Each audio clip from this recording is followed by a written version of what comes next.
شروع کرتا ہوں میں اللہ کے نام سے جو بڑا مہربان نہایت رحم کرنے والا ہے۔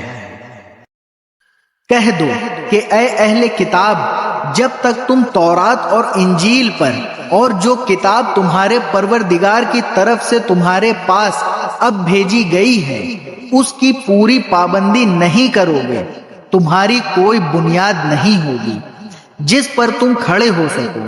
اور اے رسول، جو وحی تمہارے پروردگار کی طرف سے تم پر نازل کی گئی ہے وہ ان میں سے بہت سوں کی سرکشی اور کفر میں مزید اضافہ کر کے رہے گی، لہذا تم ان کافر لوگوں پر افسوس مت کرنا۔ حق تو یہ ہے کہ جو لوگ بھی، خواہ وہ مسلمان ہوں یا یہودی یا سابی یا نصرانی، اللہ اور آخرت کے دن پر ایمان لے آئیں گے اور نیک عمل کریں گے، ان کو نہ کوئی خوف ہوگا نہ وہ کسی غم میں مبتلا ہوں گے۔ ہم نے بنی اسرائیل سے عہد لیا تھا اور ان کے پاس رسول بھیجے تھے۔ جب کوئی رسول ان کے پاس کوئی ایسی بات لے کر آتا جس کو ان کا دل نہیں چاہتا تھا تو کچھ رسولوں کو انہی نے جھٹلایا اور کچھ کو قتل کرتے رہے، اور وہ یہ سمجھ بیٹھے کہ کوئی پکڑ نہیں ہوگی، اس لیے اندھے بہرے بن گئے۔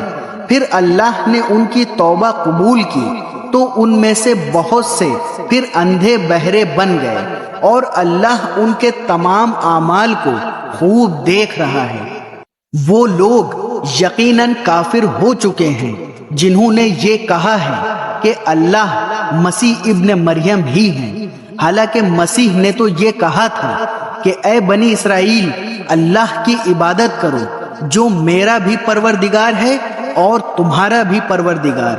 یقین جانو کہ جو شخص اللہ کے ساتھ کسی کو شریک ٹھہرائے اللہ نے اس کے لیے جنت حرام کر دی ہے اور اس کا ٹھکانہ جہنم ہے، اور جو لوگ یہ ظلم کرتے ہیں ان کو کسی قسم کے یار و مددگار میسر نہیں آئیں گے۔ وہ لوگ بھی یقیناً کافر ہو چکے ہیں جنہوں نے یہ کہا ہے کہ اللہ تین میں کا تیسرا ہے، حالانکہ ایک خدا کے سوا کوئی خدا نہیں ہے۔ اور اگر یہ لوگ اپنی اس بات سے باز نہ آئے تو ان میں سے جن لوگوں نے ایسے کفر کا ارتکاب کیا ہے ان کو دردناک عذاب پکڑ کر رہے گا۔ کیا پھر بھی یہ لوگ معافی کے لیے اللہ کی طرف رجوع نہیں کریں گے اور اس سے مغفرت نہیں مانگیں گے، حالانکہ اللہ بہت بخشنے والا بڑا مہربان ہے۔ مسیح ابن مریم تو ایک رسول تھے، اس سے زیادہ کچھ نہیں۔ ان سے پہلے بھی بہت سے رسول گزر چکے ہیں اور ان کی ماں صدیقہ تھی، یہ دونوں کھانا کھاتے تھے۔ دیکھو ہم ان کے سامنے کس طرح کھول کھول کر نشانیاں واضح کر رہے ہیں، پھر یہ بھی دیکھو کہ ان کو اوندھے منہ کہاں لے جایا جا رہا ہے۔ اے پیغمبر، ان سے کہو کہ کیا تم اللہ کے سوا ایسی مخلوق کی عبادت کرتے ہو جو تمہیں نہ کوئی نقصان پہنچانے کی طاقت رکھتی ہے اور نہ فائدہ پہنچانے کی، جبکہ اللہ ہر بات کو سننے والا، ہر چیز کو جاننے والا ہے۔ اور ان سے یہ بھی کہو کہ اے اہل کتاب، اپنے دین میں ناحق غلو نہ کرو اور ان لوگوں کی خواہشات کے پیچھے نہ چلو جو پہلے خود بھی گمراہ ہوئے، بہت سے دوسروں کو بھی گمراہ کیا اور سیدھے راستے سے بھٹک گئے۔ بنی اسرائیل کے جو لوگ کافر ہوئے ان پر داؤد اور عیسیٰ ابن مریم کی زبان سے لعنت بھیجی گئی تھی۔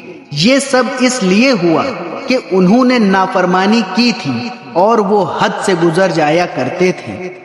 وہ جس بدی کا ارتکاب کرتے تھے اس سے ایک دوسرے کو منع نہیں کرتے تھے۔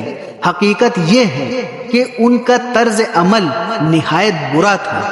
تم ان میں سے بہت سو کو دیکھتے ہو کہ انہوں نے بت پرست کافروں کو اپنا دوست بنایا ہوا ہے۔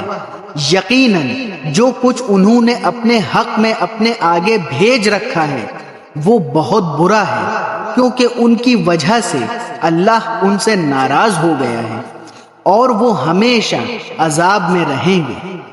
اگر یہ لوگ اللہ پر اور نبی پر اور جو کلام ان پر نازل ہوا ہے اس پر ایمان رکھتے تو ان بت پرستوں کو دوست نہ بناتے، لیکن بات یہ ہے کہ ان میں زیادہ تعداد ان کی ہے جو نافرمان ہیں۔ تم یہ بات ضرور محسوس کر لو گے کہ مسلمانوں سے سب سے سخت دشمنی رکھنے والے ایک تو یہودی ہیں اور دوسرے وہ لوگ ہیں جو کھل کر شرک کرتے ہیں، اور تم یہ بات بھی ضرور محسوس کر لو گے کہ غیر مسلموں میں مسلمانوں سے دوستی میں قریب تر وہ لوگ ہیں جنہوں نے اپنے آپ کو نصرانی کہا ہے۔ اس کی وجہ یہ ہے کہ ان میں بہت سے علم دوست عالم اور بہت سے تارک الدنیا درویش ہیں، نیز یہ وجہ بھی ہے کہ وہ تکبر نہیں کرتے۔